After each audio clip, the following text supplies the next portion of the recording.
It was mainly about technology to start with, actually. It would be possible to do these things, and not so much focus on why, what should you use it for.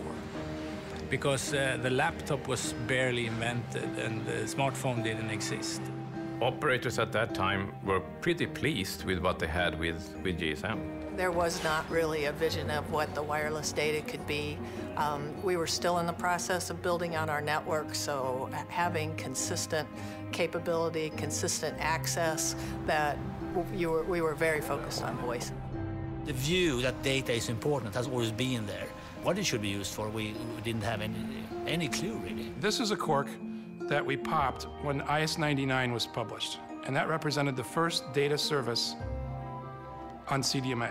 In April of '94, I'm reading on the cork here. When it started what we today maybe call mobile broadband and mobile data, it was when I started working with the 3G standardization.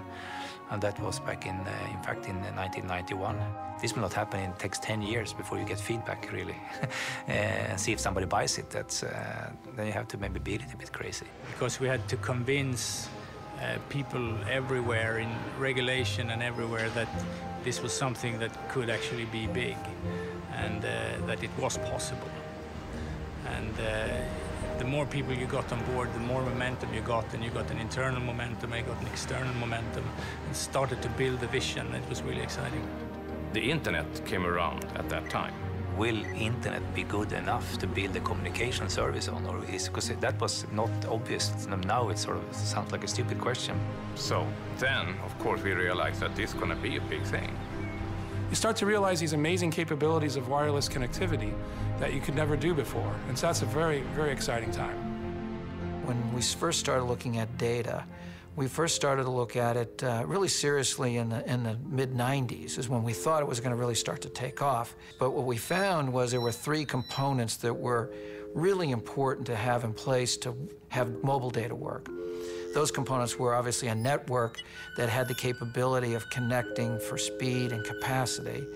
Second were devices that actually had provided user functionality, kind of the experience, if you will, screens and so forth. And then the third were services and apps. And what we found in the mid-90s that we didn't have any of the three. The capabilities just weren't there for data to expand.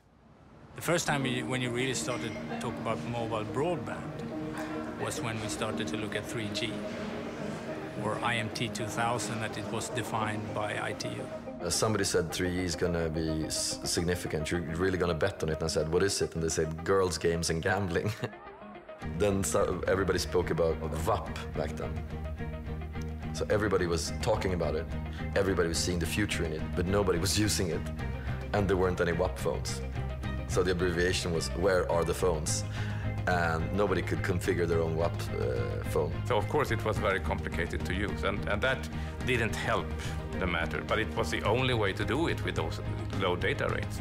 When we started in the early 90s, it was like 1 kilobit per second. There were people even saying back when I was fighting for 9.6 in the GSM that nobody would need more than 2.4 ever in a mobile channel, 2.4 kilobits per second. But we always felt that it's never fast enough, it's never fast enough, it's never fast enough. And then you start to understand that nothing's fast enough. You always need to go faster.